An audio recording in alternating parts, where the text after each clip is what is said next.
Welcome to the third installment of this series. To this point, we have learned what chasing is and learned several variations of it. This information alone will help you make more money in the casinos than you would by straight betting. However, the casinos still have the advantage. You will win some and you will lose some, but if you want to make money in the long term, you need to gain an edge. This video is for those of you who are looking to this for something more than casual entertainment. So you want to be a professional gambler. I'm not going to sugarcoat this.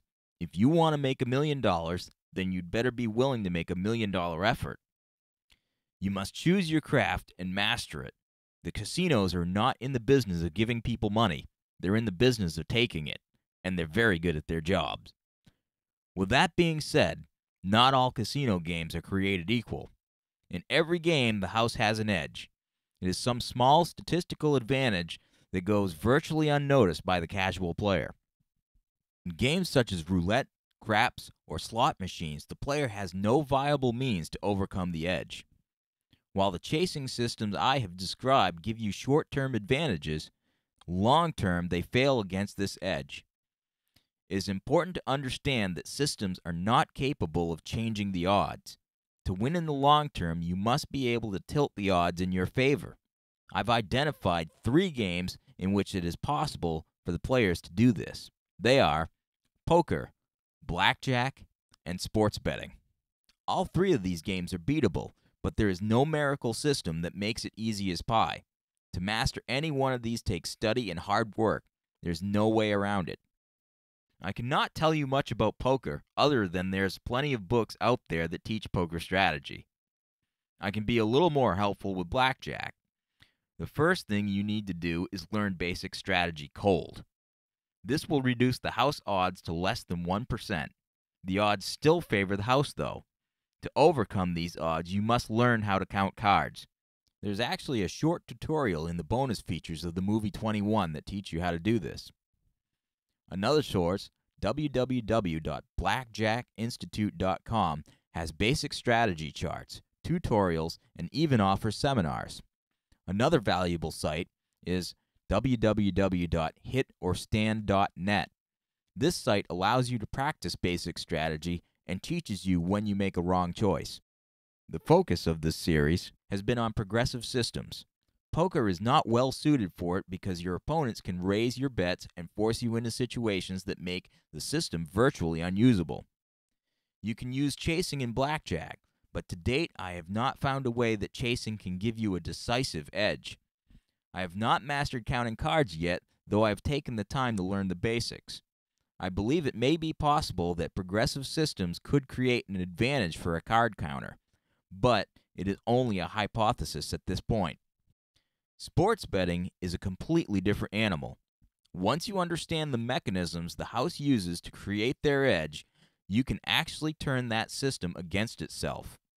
The spread is so effective at maintaining a balance that it creates an advantage for chasing systems if you know what to look for.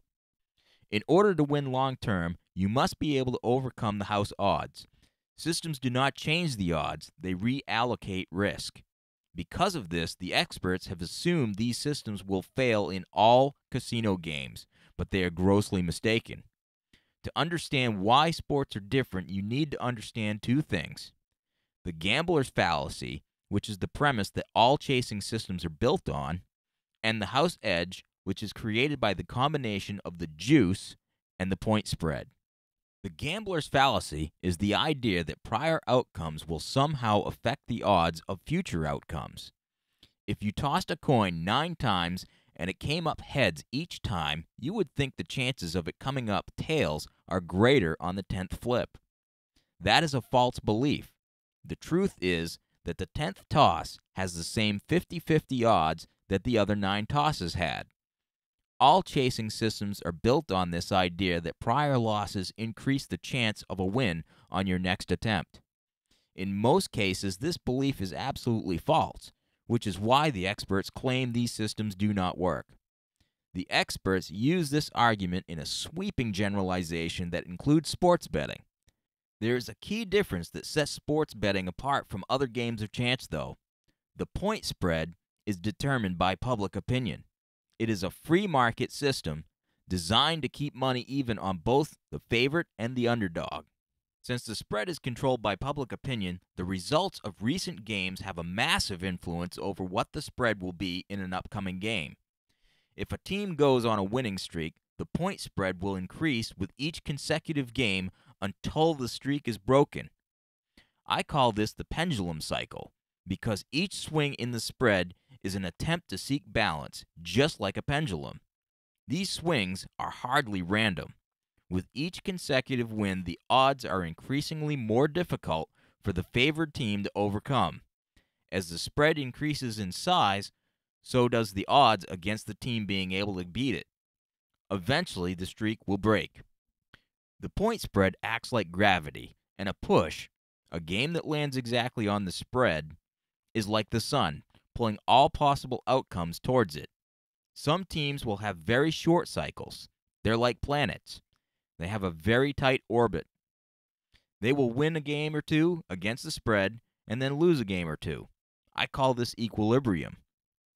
Any streak larger than 3 is an aberration and a correction is going to take place. These are like comets with a very large orbit. None of these orbiting bodies can escape the sun's pull. The end result is in the long run, the favorites and the underdogs split the winnings at remarkably close to 50-50.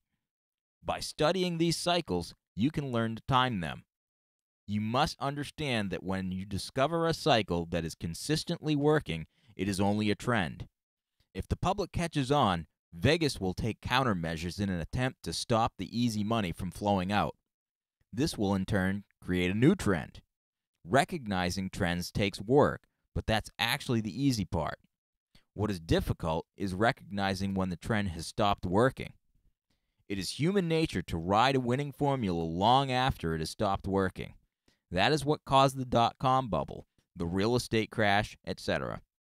The pendulum cycle theory is the study of this boom and bust crowd psychology. By tracking not just if a team wins or loses against the spread, but by how much, trends become apparent. You can also see when those trends stop working. Let's take a look at how this works. The following high-quality diagrams were masterfully designed by yours truly on my whiteboard. The 2007 Patriots started their season as -6-point favorites against the Jets. They beat the spread by 18 points. What made the spread grow in the games that followed wasn't that they beat the spread, it was the amount of points that they beat it by. Here's a general guideline. Anything between 1 and 10 points is normal. 10 to 15 points is noteworthy. Anything over 15 points is a clear sign that the spread is out of balance. 20 points and beyond is a red flag that things are completely out of whack and a correction is coming. The Patriots kept blowing out their opponents. As they continued to beat the spread, the public kept betting on them, so the point spreads got bigger and bigger until they peaked in Week 12 as 24-point favorites versus the Eagles. They only won the game by 3 points, losing to the spread by 21 points. This game was the official turning point. Up until this time, the Patriots were a sure bet. The Giants get credit for finally knocking off the Patriots, but it was the Eagles that figured out how to beat them. The Eagles turned the tide, and the underdogs dominated the spreads for the rest of the season. The Eagles' game should have brought the point spread crashing back down to earth. Instead, the Patriots were 19-point favorites versus the Ravens the next week. They had officially made the shift from undervalued to overvalued. The pendulum shifted, and they remained overvalued for the rest of the season. Why does this happen? What causes these fluctuations? The answer is simple: greed. The public is trying to ride the gravy train. When they see a streak develop, they jump on board. In an attempt to get money coming in on the underdogs, Vegas will increase the point spreads. This raises the odds against the favorites being able to cover. It is a bubble mentality, complete with boom and bust cycles. To make money using this theory, you need to understand when things are out of balance. When the balance is upset, a correction is inevitable. Chasing allows you a margin of error when timing these corrections. It is counterintuitive to the expert view, but it is undeniable. The importance of this discovery is that it proves that point spreads are not random. Each result has a major influence on the spreads on future games. The spreads control the odds. Given this information, one must conclude that the gambler's fallacy is actually sound logic in this situation. The pendulum cycle theory is real. Its validity is obvious. If this is true, it means progressive systems must be re-examined as valid means of money management. If the gambler's fallacy works on sports, then it's only logical that the systems designed to exploit this fallacy also work. This idea is bound to cause some controversy. It is a long-standing belief from the best handicappers and brightest statistical minds that there is no system that can overcome the house edge. Whether you call it chasing, the progressive system, or the martingale system, the experts agree that it doesn't work. The pendulum cycle theory directly challenges this notion. As long as gambling has existed, there have been those who have dreamed of creating a system that they could use to effortlessly shovel money into their bank accounts. Can it be done? Does the money machine really exist, or is it just a myth?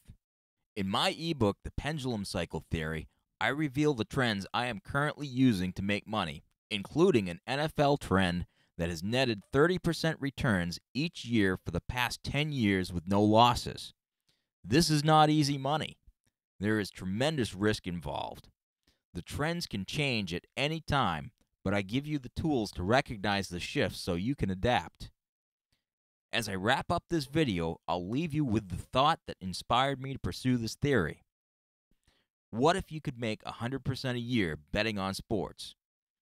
If you were able to bet on the NFL, NBA, and MLB, you would only need to make 26% from each sport. If you compound your profits each time, you will get 100% for the year. This is very achievable. At the rate of 100% a year, you could turn $2,000 into $128,000 in 6 years. The pendulum cycle theory makes this possible for the average sports bettor. This concludes this series. I hope you've enjoyed it. Have fun and win lots of money.